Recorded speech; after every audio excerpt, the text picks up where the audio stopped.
सन 2000 की बात है, जब हम पहली बार अपने घर से आचार्य श्री जी के पास संघ में रहने के लिए आए। इसको कन्वर्शन पीरियड कहते हैं। एक गृहस्थ की मानसिकता जब साधकों के जीवन में प्रवेश करती है तो किस तरीके का जीवन में परिवर्तन आता है। घर से पहली बार आए, आचार्य श्री जी के पास गुरु जी ने संकेत दिया कि आना है, आ गए। बैग में 3 जीन्स, 3 टी-शर्ट्स, दुनिया भर की चीज़ें, खाने पीने का सामान, यही वहाँ से लेकर के आए थे। आचार्य श्री जी ने एक साथ सारी व्यवस्थाओं को बदल दिया। पहुँचा, आचार्य श्री जी ने धीरे से कहा, आपको संघ में ही रहना है और दिनचर्या को व्यवस्थित करना है, तरीका ये होगा, जैसा आप चाहें वैसा कह करके संघ में शामिल हुए। तो सबसे पहले सफ़ेद कुर्ता पैजामा मिल गया, कुर्ता मिला, एक धोती मिली, कंधे पर एक दुपट्टा और एक सिर पे टोपी। ये आचार्य श्री जी ने हमारा यूनिफॉर्म बनाया, 32 ब्रह्मचारियों का बन गया, कोई बात नहीं। अब दिक्कत रात में शुरू हुई। घर के अंदर थे, दुकान से आए, जूता मोजा उतारा, आराम से बिस्तर में पड़े, सामने से कूलर चल रहा है, सो गए। यहाँ पर पहले दिन ब्रह्मचारी अवस्था में ही पहले दिन एक लकड़ी का पाटा मिला और उसके ऊपर चटाई भी नहीं मिली। लकड़ी का पाटा है, इसी में सोना है, कोई बात नहीं।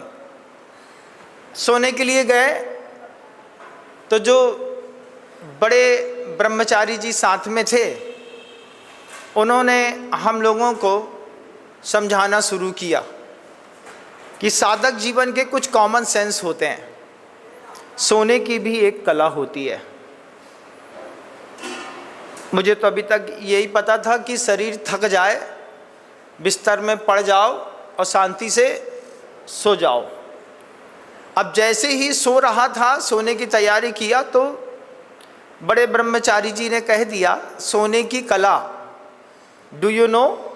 हमने कहा आई डोंट नो।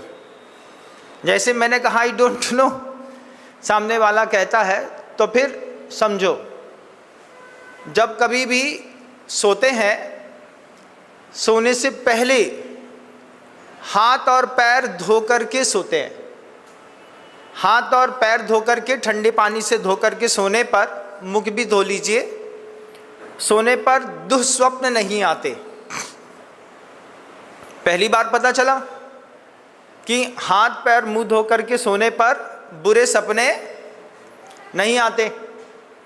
हमने कहा अच्छा। दूसरी चीज और बता दी गई, लघुशंका करके सोया जाता है। अगर आप अपने ब्लॉडर को भर करके सोए हैं, निश्चित रूप से आपके पेट में किसी भी अपशिष्ट पदार्थ का दबाव आपको बुरे सपनों के साथ किसी भी प्रकार की आपकी क्षमता को परेशान कर सकता है। पहली बार सीखा। अभी तक तो यही था कि घर के अंदर जाओ, चुपचाप सो जाओ, जब लगेगी तो उठेंगे और चले जाएंगे। लेकिन साधु जीवन में प्रवेश करने पर सोने के नियम पहली बार पता चले। शायद आपको जीवन में कभी पता ही ना चला होगा। पहली बार पता चला कि हाथ पैर मुंह धो करके सोना है। सोने से पहले लघुशंका भी करनी है। सोने से पहले वैराग्य भावना का पाठ भी करना है। वैराग्य भावना का पाठ करने के बाद बाईं करवट सोना है। बाईं करवट सोने पर पेट की जो तिल्ली है, किडनी है, ये ऊपर हो जाती है, तो पाचन तंत्र बिल्कुल सही होता है। फिर उन्होंने ये भी कह दिया, भैया जी समय पर सोना है। हमने कहा सोने में भी समय? हाँ, 9:30 बजे नियम से आपको सो ही जाना है, क्योंकि आपके उठने का समय ब्रह्मचारी अवस्था में 3 बजे का था। हमने कहा ठीक है, कम से कम 5.5 घंटे की नींद तो अलाउ है। सो गए। पहली बार सोने का नियम पता चला। आपको कभी पता चला सोने का नियम? नहीं चला। तो आज अपन इस चीज़ को सीखते हैं कि कैसे सोया जाता है। सो करके रात भर सोते रहे, निद्रा में शरीर यहाँ वहाँ जाए, हाथ यहाँ वहाँ जाए, इसके भी रूल्स थे कि आपके हाथ व्यवस्थित होने चाहिए। आपको कैसे सोना है आप तय कर लीजिए कि एक हाथ आपका दूसरे हाथ में ऐसा रखा हो, शरीर के यदवा तदवा जगह पर आपके हाथ की पहुंच ना हो। ये बात की भी ट्रेनिंग स्टार्टिंग में मिली। हमने कहा आज तक तो ऐसा कुछ था नहीं, जब जैसा मन आता कभी पैर के बीच में हाथ चला गया, कभी सिकुड़ गए, कभी लंबे हो गए। लेकिन साधक जीवन में प्रवेश किया, घर से इधर पर आया तो उन्होंने बताया कि हाथ के ऊपर ऐसा हाथ टिका करके और शांति से सोना है, या कोशिश करना ये हाथ यहीं पर स्थिर रहे, आगे पीछे शरीर में कहीं पर भी प्रमाद दशा में ना जाए। हमने सीखा इस बात को। दोस्तों, अगर आपको मेरी वीडियो अच्छी लगती है तो प्लीज़ मेरे चैनल को लाइक करें, शेयर करें, सब्सक्राइब करें। इसी तरह से अपना प्यार देते रहें। Thank you.